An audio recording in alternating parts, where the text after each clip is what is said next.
अस्सलाम वालेकुम स्टूडेंट्स, इस लेक्चर में हम सीखेंगे कि रेट ऑफ रिएक्शन क्या है, इसका फॉर्मूला क्या है, इसके यूनिट्स क्या हैं और रेट ऑफ रिएक्शन को ग्राफिकली तौर पे हम कैसे रिप्रेजेंट करते हैं। तो पहले हम स्टार्ट करते हैं कि रेट ऑफ रिएक्शन है क्या, रेट ऑफ रिएक्शन की डेफिनेशन क्या है। स्टूडेंट्स देखें, मैं आपको बता चुका हूं प्रीवियस लेक्चर में कि केमिकल रिएक्शन में रिएक्टेंट्स से मिलके प्रोडक्ट्स में कन्वर्ट होना होता है। रिएक्टेंट्स ने टूटना है और प्रोडक्ट्स बनने हैं, यानी कि रिएक्टेंट्स ने मिलना है और प्रोडक्ट्स बनने हैं। अब वो जो रिएक्टेंट्स से प्रोडक्ट बनते हैं वहां पे केमिकल चेंज आता है, वहां पे रिएक्टेंट और प्रोडक्ट की कंसंट्रेशन में चेंज आता है। तो अब देखें, हम स्टार्ट लेते हैं डेफिनेशन से कि what is rate of a reaction. The change in concentration of reactants or product, यानी कि रेट ऑफ रिएक्शन क्या है, कंसंट्रेशन में चेंज। और वो कंसंट्रेशन किसकी है, रिएक्टेंट्स की या प्रोडक्ट्स की, पर यूनिट टाइम, वक्त के साथ साथ, यानी कि टाइम के साथ साथ रिएक्टेंट और प्रोडक्ट की कंसंट्रेशन में जो चेंज आता है उसे आप कहते हैं रेट ऑफ रिएक्शन। आपको पता है स्टूडेंट्स, अमूमन तौर पे रिएक्टेंट्स से मिलना होता है और प्रोडक्ट्स बनने होते हैं। रिएक्टेंट्स की जो मिकदार है, रिएक्टेंट्स की जो अमाउंट है, रिएक्टेंट की जो कंसंट्रेशन है, इसमें कम होना होता है और प्रोडक्ट की कंसंट्रेशन में बढ़ना होता है। तो रिएक्टेंट की कंसंट्रेशन में भी चेंज आता है, प्रोडक्ट की कंसंट्रेशन में भी चेंज आता है टाइम गुजरने के साथ साथ। तो ये जो आप पढ़ते हैं change in concentration of reactant और प्रोडक्ट पर यूनिट टाइम, इसे हम बोलते हैं rate of reaction.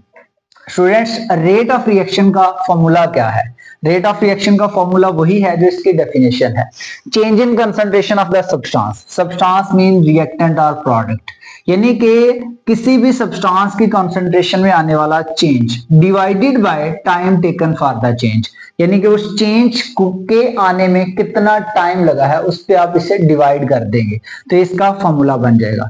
Rate of reaction जो है, देखें ये डेल्टा, डेल्टा रिप्रेजेंट करता है चेंज को, तो डेल्टा सी का मतलब है change in concentration divided by delta T, और डेल्टा टी का मतलब है चेंज इन टाइम। तो देखें, change in concentration with respect to change in time is called rate of reaction। अब हम इसके पढ़ेंगे कुछ यूनिट्स। स्टूडेंट्स, यूनिट्स जो है इनको आपने रट्टा नहीं लगाना, आपने देखना है कि न्यूमरेटर में क्या है और डिनोमिनेटर में क्या है। न्यूमरेटर में आप देख रहे हैं कंसंट्रेशन है और डिनोमिनेटर में टाइम है। तो स्टूडेंट्स, कंसंट्रेशन का जो यूनिट होता है ये मोल पर डेसीमीटर क्यूब होता है और टाइम का जो यूनिट है ये सेकंड होता है। तो रेट ऑफ रिएक्शन का जो यूनिट बनेगा delta C over delta T. C change in concentration mole पर डेसीमीटर क्यूब और टाइम सेकंड। जब सेकंड डिनोमिनेटर से ऊपर न्यूमरेटर में जाएगा तो ये पर सेकंड बन जाएगा। इस तरह से आपके पास रेट ऑफ रिएक्शन के यूनिट बन जाएंगे मोल पर डेसीमीटर क्यूब पर सेकंड। अब स्टूडेंट्स देखें, अब हर रिएक्शन के लिए जो यूनिट है वो आपके पास मोल पर डेसीमीटर क्यूब पर सेकंड नहीं होंगे। आपके पास गैसियस फेज रिएक्शंस के लिए जब हम कंसंट्रेशन की बात करते हैं तो कंसंट्रेशन का जो यूनिट है इसे आप मोल पर डेसीमीटर क्यूब की बजाय एटीएम लगाते हैं, यानी कि यहाँ पे आपके पास एक नया यूनिट आ गया है रेट ऑफ रिएक्शन का और वो आया है एटीएम पर सेकंड। मैंने आपको बताया गैसियस फेज रिएक्शन में जो मोलर कंसंट्रेशन है इसे मोल पर डेसीमीटर क्यूब को हम रिप्लेस कर देते हैं एटीएम के साथ, ठीक है, यूनिट ऑफ प्रेशर के साथ, तो ये बन जाता है एटीएम पर सेकंड। तो इस तरह से आपने ये दोनों यूनिट्स को याद रखना है। अब स्टूडेंट, ये आपको एक शॉर्ट आंसर क्वेश्चन आता है तो आपने इस तरह से इसका आंसर राइट कर देना है। अनदर शॉर्ट आंसर क्वेश्चन आपको यहां से पूछा जाता है कि ग्राफिकल रिप्रेजेंटेशन जो है ये बताएं किसी भी केमिकल रिएक्शन के, यानी कि ग्राफिकली तौर पे हम कैसे रिप्रेजेंट कर सकते हैं किसी भी रिएक्शन को। तो देखें स्टूडेंट्स, जब कोई भी रिएक्शन होता है तो जो रिएक्टेंट है इसकी कंसंट्रेशन ने डिक्रीज होना है टाइम के साथ साथ और जो प्रोडक्ट की कंसंट्रेशन है उसने बढ़ना है टाइम के साथ साथ। फर्ज कर लें कि हमारे पास जो रिएक्टेंट हैं उनको आप जो है रिप्रेजेंट कर दें ए से और जो प्रोडक्ट्स हैं उनको आप रिप्रेजेंट कर दें बी से। अब देखें, मैंने आपको कहा with the passage of time जो आपके पास रिएक्टेंट हैं उनकी कॉन्सेंट्रेशन में आएगी कमी, डिक्रीज आएगा। तो देखें rate of reaction is equal to minus d A की concentration divided by d t, यानी कि टाइम गुजरने के साथ साथ थोड़ा सा, जब टाइम ये डी यूज कर रहे हैं कि थोड़ा सा टाइम गुजरने के साथ साथ आपके पास जो ए की कॉन्सेंट्रेशन उसमें कमी आई है, ठीक है, यानी कि रिएक्टेंट की कॉन्सेंट्रेशन में डिक्रीज आया है। और आपके पास जैसे जैसे टाइम गुजरा तो टाइम गुजरने के साथ साथ जो प्रोडक्ट है उनकी कंसंट्रेशन में इंक्रीज आया है, तो इंक्रीज को प्लस से रिप्रेजेंट करते हैं।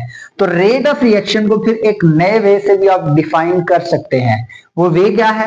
Decrease in concentration of reactant per unit time, यानी कि वक्त के साथ साथ रिएक्टेंट की कॉन्सेंट्रेशन में आने वाला डिक्रीज, ठीक है, या increase in concentration of product with unit या पर यूनिट टाइम, या वक्त गुजरने के साथ साथ प्रोडक्ट की कंसेंट्रेशन में आने वाला इंक्रीज, इसे भी आप बोलते हैं रेट ऑफ रिएक्शन। ये एक नई डेफिनेशन है। अब स्टूडेंट्स एक ग्राफ बनाते हैं और उस ग्राफ से सीखते हैं रेट ऑफ केमिकल रिएक्शन को। जो ग्राफ हम बनाएंगे ये दो फैक्टर्स के दरमियान बनाएंगे, temperature time versus concentration. Time को हम लेंगे एक्स एक्सिस पे और टाइम को हमने किस एक्सिस पे लिया? एक्स एक्सिस पे। और जो कंसंट्रेशन है इसको हम लेंगे वाई एक्सिस पे। स्टूडेंट्स देखें, टाइम जो है जैसे जैसे हम लेफ्ट से राइट की तरफ जा रहे हैं तो आपके पास टाइम बढ़ रहा है, यानी कि पहले टाइम को आमतौर पे हम सेकंड्स में लेते हैं, तो टाइम पहले 0 सेकंड, इस पॉइंट पे, ये जो पॉइंट है इसे ओरिजिन कहते हैं, ओरिजिन पे कंसंट्रेशन भी 0 है, टाइम भी 0 है। तो राइट साइड पे देखें, इस साइड को जो है टाइम बढ़ रहा है, 10 20 30 40 50 60 सेकंड्स तक हमने टाइम नोट कर लिया। इसी तरह कंसंट्रेशन जो है मोल पर डीएम क्यूब 10 20 30 40 50 60। अब देखें स्टूडेंट्स, मैं यहाँ पे कर्व ड्रा कर रहा हूं, इन कर्व्स को सीखना है आपने। आपके पास शुरू पे रिएक्टेंट की कॉन्सेंट्रेशन ज्यादा होती है, शुरू पे कॉन्सेंट्रेशन ज्यादा है, देखें सबसे ज्यादा कॉन्सेंट्रेशन इस पॉइंट पे है, तो पहले स्टार्ट पे कॉन्सेंट्रेशन ज्यादा है।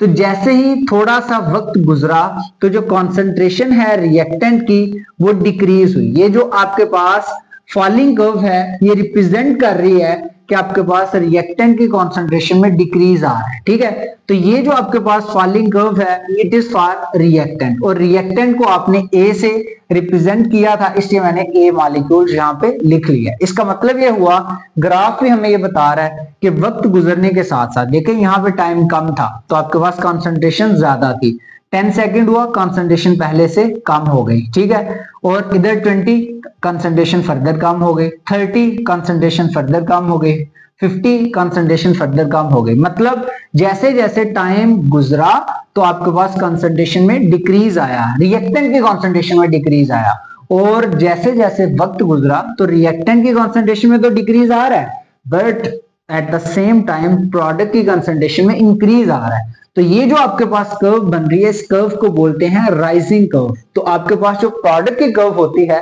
ये राइजिंग कर्व होती है, और रिएक्टेंट की कर्व जो होती है स्टूडेंट्स ये फॉलिंग कर्व होती है। फॉलिंग कर्व रिप्रेजेंट करती है रिएक्टेंट की कॉन्सेंट्रेशन में आने वाला डिक्रीज, और जो राइजिंग कर्व है ये रिप्रेजेंट करती है increase in the concentration of product.